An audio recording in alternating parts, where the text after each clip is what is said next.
been sort of thrown off my game, which is not unusual. I don't want to say anything that upsets the good senator from District 28 or the senator from Hood River or Clackamas, Multnomah County, or the good senator from Clackamas County. I'm not trying to convince anybody to do anything on this bill. If you're against it, you're against it. If you're for it, you're for it. This bill got personal on me. It crept up on me. I have been adamantly opposed to ban the box. My party could say whatever it wanted to me. Other groups said it. I said, I am not voting for ban the box. Now, that's the way it is. I'm not voting. And then I made a mistake. You don't know this, maybe somebody. I live on the Rhode Island River, and I tend to go and sit by myself and look at the water, which I shouldn't do. And all of a sudden, it came to me, I ought to call the gentle lady from Salem District 10 and talk to her about it, because I have so much respect for her attitude on corrections issues. She's very fair and balanced, and there's also something else going on in her life. And ask her. And I called her and I said, what do you think? Would you be willing to look at this thing? Because if you can get there, I just, would you help me here? And I said, could you get a hold of the chair of workforce, the Honorable State Senator from District 28, and just see whatever. And because I said, I'm not there. Well, the good gentle lady was willing to do that, and I happen to believe that the two of them have, it's my opinion, I'm not trying to convince anybody anything, when you looked at the safeguards and the sideboards and the firewalls, and I'm speaking very generally, it does allow an employer a lot of access to get into the background of someone, because public safety is very, very important. But I'm going to tell you, I'm going to vote for this thing for a very personal reason.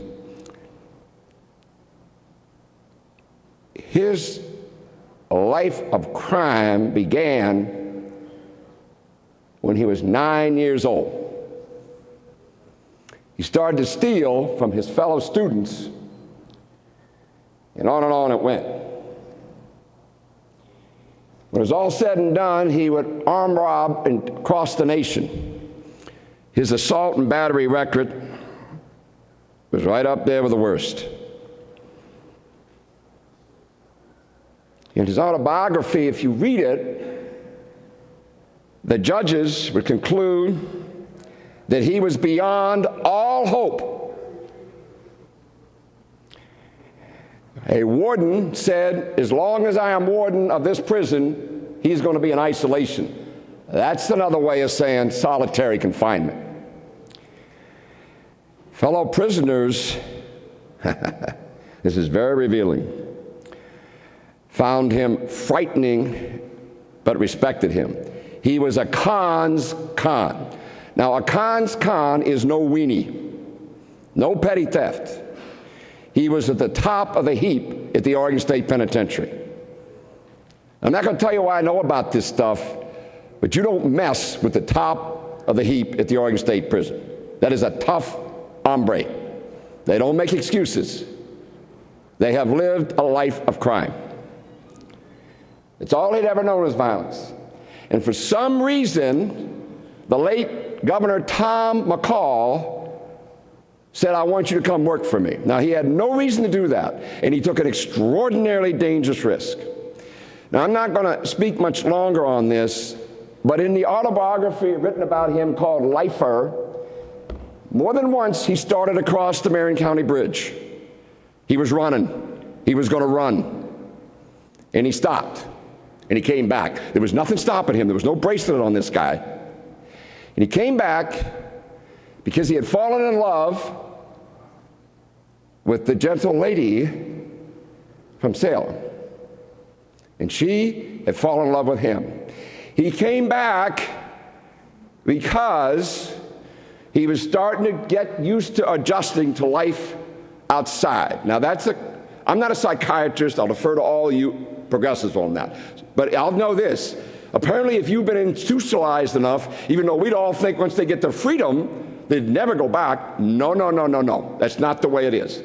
They don't know how to handle everyday life. But he hung in there. He hung in there. they would eventually get married. Now, I had the opportunity to get to know him. Now, I'm not close to hardly anybody, and I wasn't close to him. He made me promise that I would go through the Oregon State Penitentiary with him, and he would show it to me, not on a nice little tour, but as I'd never seen it before. I never got to do that. The gods came for him, and he is gone. And I'm going to tell you, this individual is going to get my vote today. That's right. I am voting for Ted. Ted Winters. If there ever was an example, and I know all about this redemption I hear and second chance. People love to pile that on me to make me feel guilty. Not going to work. I don't feel guilty. I'm tough on people who hurt other people and take their property. I am tough. But I want to tell you something. This bill came from me, a bill that was put together by a remarkable woman who knows a lot about suffering for all kinds of reasons, who took a chance in her own personal life on a very tough con. A governor, for all you can say about him, who took an incredible chance, and on a chair of a committee who was willing to sit down and work their tails off to bring us a bill that I believe protects the employer, but guarantees the employer the critical access, but also allows us to do what all of us want to do, and we do want to do it, give somebody a second chance. And so, Peter, you got there, Peter. You looked at the water, you called that gentle lady, and you know what I said to her? Jackie, if you and Ted can get there, I'm there. Well, I got to make sure you understand Ted, because I don't want to set him up. I'm talking Ted Winters. And so my green light is for you, Ted. I just wish you could be here to see it.